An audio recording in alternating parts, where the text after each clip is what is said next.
Olá pessoal, bem-vindos a mais um vídeo e agora a gente vai falar de inter-relações da pressão, fluxo e resistência. Então, como a pressão, fluxo e resistência se interferem e se relacionam, cada uma afetando as outras. O fluxo sanguíneo por um vaso é determinado por dois fatores.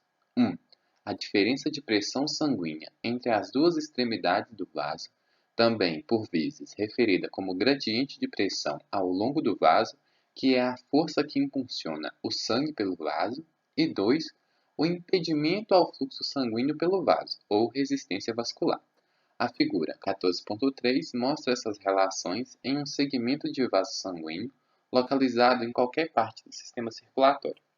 Então, aqui a gente já viu que o fluxo sanguíneo vai ser determinado pela diferença de pressão existente em dois pontos do vaso e pela resistência vascular que esse vaso apresenta. Então, a gente tem aqui essa figura 14.3 que mostra interrelações entre pressão, resistência e fluxo sanguíneo. Então, a gente tem aqui, primeiramente, o gradiente de pressão. Então, P1 e P2. Então, vai ser essa diferença de pressão que vai interferir no fluxo, sendo que o fluxo tende a seguir de um local onde há maior pressão para um local onde há menor pressão. Nesse caso, se o fluxo seguir nesse caminho para a direita, a gente pode relacionar que o gradiente de pressão existente aqui é que P1 apresenta uma pressão maior que P2, e isso interfere no fluxo sanguíneo. Outra relação que a gente encontra é a relação da resistência. Então, a resistência que esse vaso vai oferecer para esse fluxo sanguíneo. Porque quando o fluxo sanguíneo está passando dentro do vaso, vai existir esse atrito do sangue com as paredes desse vaso. E esse vaso vai oferecer uma resistência para que esse fluxo sanguíneo ocorra. Então, essa resistência também vai se relacionar com o fluxo sanguíneo. E a gente vai ver cada uma dessas relações melhor agora. P1 representa a pressão na origem do vaso. Na outra extremidade, a pressão é P2. A resistência ocorre como resultado do atrito entre o sangue em movimento e o endotélio intravascular em todo o interior do vaso. O fluxo pelo vaso pode ser calculado pela seguinte fórmula, que é chamada lei de Ohm. Então, a gente tem o fluxo sanguíneo sendo igual à diferença de pressão sobre a resistência. A gente tem, foi dito aqui então, que essa pressão, essa diferença de pressão vai relacionar entre as duas extremidades do vaso e a resistência vai ser o resultado desse atrito que há entre o sangue e o endotélio intravascular. Então, o sangue com o interior desse vaso. Isso vai gerar resistência. E assim a gente tem a relação que existe entre o fluxo, a diferença de pressão e a resistência, sendo o fluxo igual à diferença de pressão sobre a resistência, na qual F é o fluxo sanguíneo, ΔP é a diferença de pressão, P1 menos P2, entre as duas extremidades do vaso, e R é a resistência. Então, essa fórmula aqui é a chamada lei de Ohm, que dá para a gente essa relação entre o fluxo, a pressão e a resistência. A fórmula define que o fluxo sanguíneo ocorre em proporção direta à diferença de pressão, mas inversamente proporcional à resistência. Então, a gente tem essa relação direta entre o fluxo com a diferença de pressão e a relação indireta do fluxo com a resistência. Ou seja, quanto menor a resistência, maior será o fluxo, e quanto maior a resistência, menor será o fluxo. Então, essa relação indireta. E o fluxo com a diferença de pressão já vai ser uma relação direta. Ou seja, quando essa diferença de pressão aumentar, o fluxo também vai aumentar. E quando essa diferença de pressão diminuir, o fluxo também vai diminuir. Então, é até fácil da gente entender, porque se um vaso estiver apresentando uma resistência grande, o fluxo tende a ser menor. Se o vaso estiver apresentando uma resistência baixa, o fluxo tende a ser maior. E se essa diferença de pressão aumentar, o fluxo tende a aumentar também. Então, se entre os dois pontos de um vaso existir uma grande diferença, então esse fluxo tende a ser maior. Agora, se entre dois pontos do vaso a pressão for bem pequena, então o fluxo também, essa pressão vai exercer pouca força ali, então o fluxo também tende a ser diminuído. Por isso essa relação direta de fluxo com a diferença de pressão e a relação indireta do fluxo com a resistência. Note que é a diferença de pressão entre as duas extremidades do vaso e não a pressão absoluta em seu interior que determina a intensidade/velocidade do fluxo. Então, é essa diferença de pressão que vai determinar essa velocidade do fluxo. Então, a gente tem que atentar a isso. Não vai ser a pressão existente dentro do vaso, vai ser a diferença de pressão entre os dois pontos do vaso, porque é essa diferença de pressão que vai determinar o fluxo sanguíneo de um ponto a outro e vai determinar essa intensidade ou velocidade desse fluxo sanguíneo. Por exemplo, se a pressão em ambas as extremidades do vaso for de 100 mm de mercúrio, mas se não houver diferença entre elas, não haverá fluxo, apesar de existir pressão de 100 mm de mercúrio. Então é isso que a gente disse. Tem que existir essa diferença. Então, um ponto tem que estar com a pressão maior do que outro ponto. Se todo o vaso estiver em uma mesma pressão, vai existir pressão nesse vaso, entretanto, não há diferença de pressão, já que todo o vaso está na mesma pressão. Não havendo essa diferença de pressão, não vai existir fluxo. Então, tem que haver essa diferença de pressão entre dois pontos, sendo um ponto com uma pressão maior e outro ponto com uma pressão menor, para que exista esse fluxo sanguíneo. A lei de Ohm, representada pela equação 1, expressa a mais importante de todas as relações que o leitor precisa entender para compreender a hemodinâmica da circulação. Em virtude da extrema importância dessa equação, o leitor deve também estar familiarizado com suas outras formas algébricas. Então, essa lei de Ohm que a gente explicou lá em cima, que é a relação do fluxo sendo igual à diferença de pressão sobre a resistência, ela deve ser uma equação muito importante e deve sempre ser lembrada. E ela também pode ser apresentada de outras formas algébricas. Então, a gente tem aqui que a diferença de pressão pode ser dada pelo fluxo vezes a resistência, e a resistência pode ser dada pela diferença de pressão sobre o fluxo.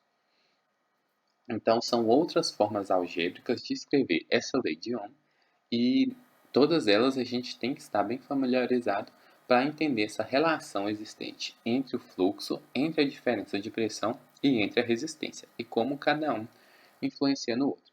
E agora a gente vai pegar cada um desses três tópicos, né, dessa lei de Ohm e falar mais aprofundado. Então, a gente vai começar falando do fluxo sanguíneo. Fluxo sanguíneo significa a quantidade de sangue que passa por determinado ponto da circulação durante certo intervalo de tempo. Então, isso é um conceito bem importante da gente ter guardado. O que é o fluxo sanguíneo? O fluxo sanguíneo vai ser a quantia de sangue que vai passar por determinado vaso em um determinado tempo. Via de regra, o fluxo sanguíneo é expresso em mililitros por minuto ou litros por minuto, mas pode ser expresso em mililitros por segundo ou quaisquer outras unidades de fluxo e tempo. O fluxo sanguíneo total na circulação de adulto em repouso é de cerca de 5.000 mililitros por minuto. Isso é referido como débito cardíaco, por ser a quantidade de sangue bombeada pelo coração para a aorta a cada minuto. Então, a gente tem aqui que em um adulto em repouso, o fluxo sanguíneo vai ser cerca de 5.000 mililitros por minuto ou 5 litros por minuto. E isso vai ser o débito cardíaco, ou seja, é a quantidade de sangue que o coração bombeia para a aorta a cada minuto. Métodos para a medida do fluxo sanguíneo. Muitos aparelhos mecânicos e eletromecânicos podem ser inseridos em série em vaso sanguíneo ou, em alguns casos, aplicado ao exterior do vaso para medir seu fluxo. Esses aparelhos são chamados fluxômetros. Então, existem alguns aparelhos que fazem a medida desses fluxos sanguíneos. E a gente vai ver alguns exemplos dele, começando pelo fluxômetro eletromagnético. Um dos mais importantes aparelhos para a medida do fluxo sanguíneo sem a abertura do vaso é o fluxômetro eletromagnético. Seus princípios estão ilustrados na figura 14.4. Então, a gente tem aqui a figura 14.4, que mostra a divisão, né, em A, B, C, e em A vai mostrar o fluxômetro eletromagnético, mostrando a geração de voltagem elétrica no fio ao passar por campo eletromagnético.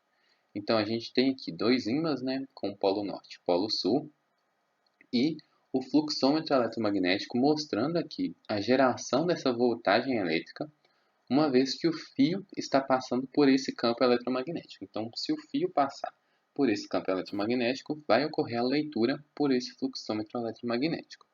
Agora, em B, a gente tem a geração de voltagem elétrica em eletródio sobre vaso sanguíneo, quando o vaso é colocado sobre forte campo eletromagnético.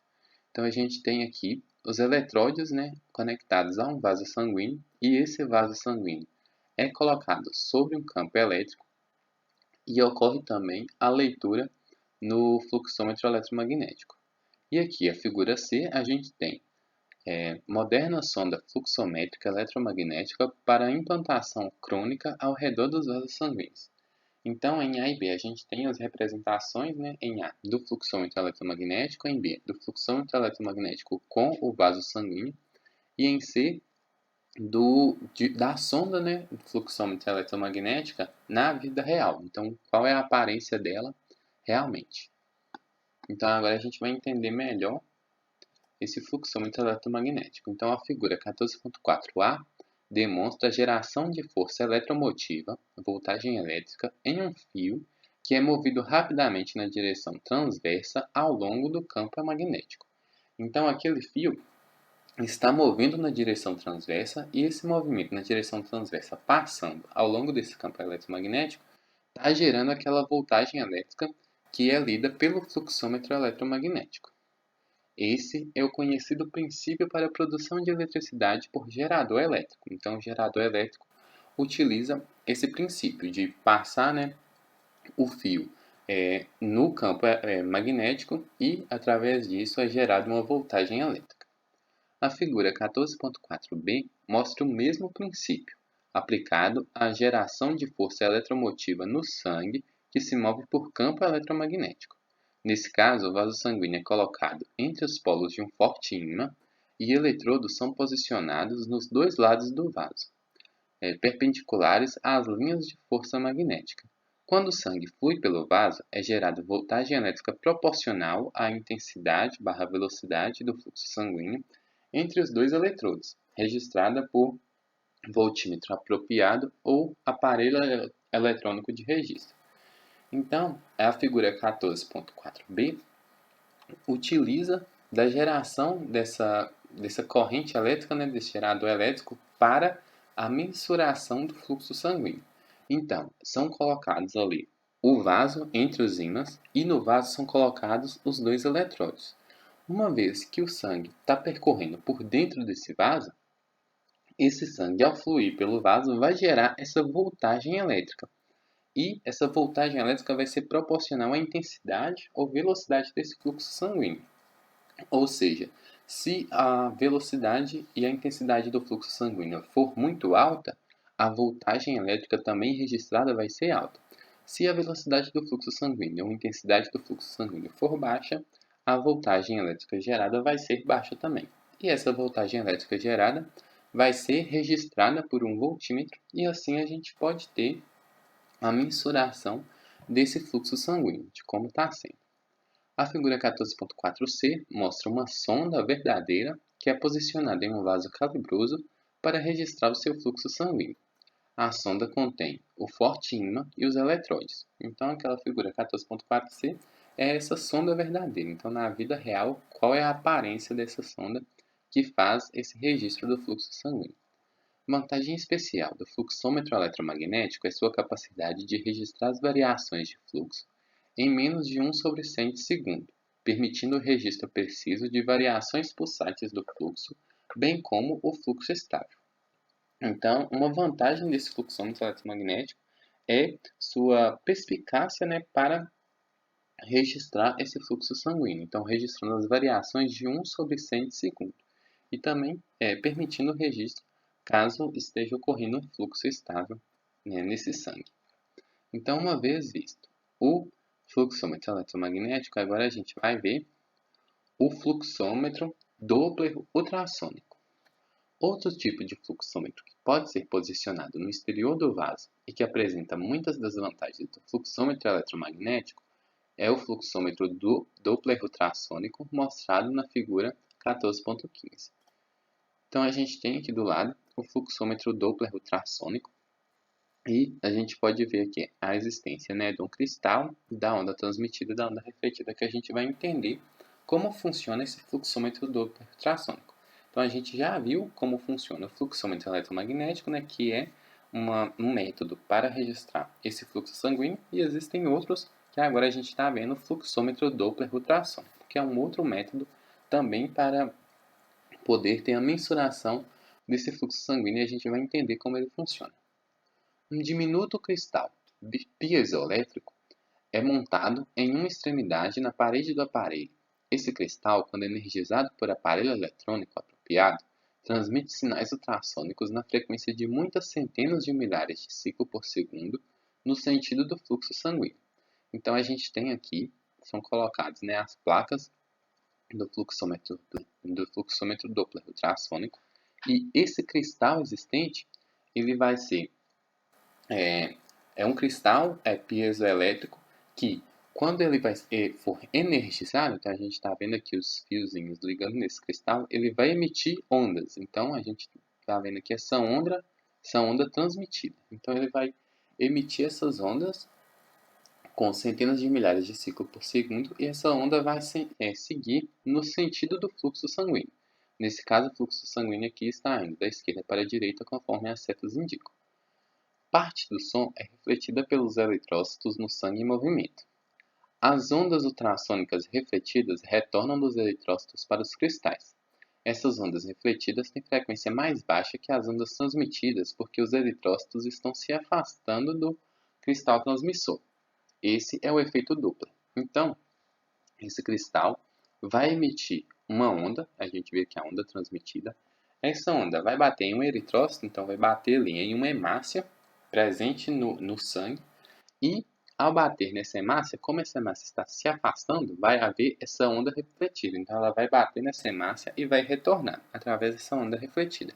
Só que essa onda refletida vai ter uma frequência mais baixa. Então a gente pode ver aqui essa frequência mais baixa da onda refletida.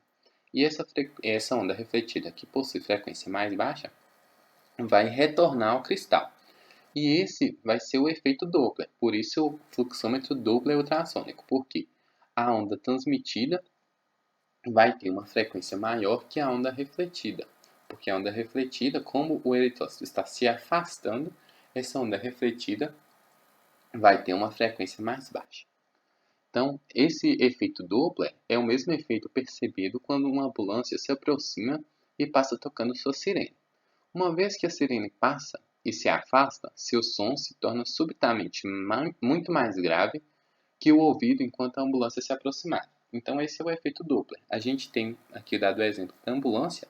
A ambulância com a sirene ligada, quando ela está vindo em nossa direção, a nossa sensação é que o som está ficando mais agudo. E a ambulância, ao passar por nós e se afastar, nossa sensação é que esse som emitido por ela está sendo um som mais grave.